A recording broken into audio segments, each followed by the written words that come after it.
sahnesine konuk oluyoruz. Ünlü şarkıcı sahnede hop hop hopluyor, zıp zıp zıplıyor. Harika sesiyle bir yandan coşup diğer yandan coşturuyor. Demet Akalın'a nazar değiyor sanki. Her şey güzel giderken birden ne oluyorsa oluyor. Ve Akalın sonu gelmeyen bir öksürük krizine giriyor.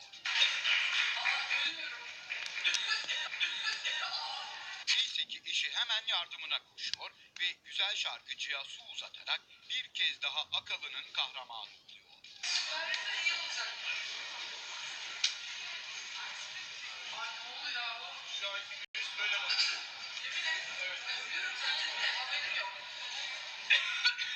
Demet Akalın'ın nazar boncuğu takıntısını bilmeyen hemen sözü nazara getiriyor Akalın.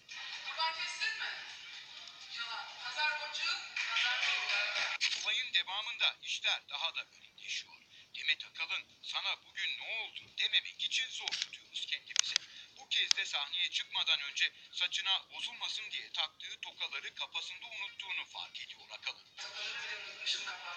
Tam kısa bir molanın ardından kendini toplayıp muhteşem şovuna devam edecekken yeniden öksürük krizine kapılıyor. Ya benim olduğum yerde nazar olmaz. Herkesin keyfi yerinde mi?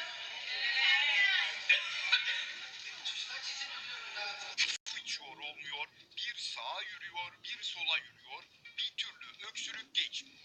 Ünlü şarkıcı en son durumu espri yaparak kurtarmaya çalışıyor ama nafile. Öksürük bu, geldiği gibi gitmiyor.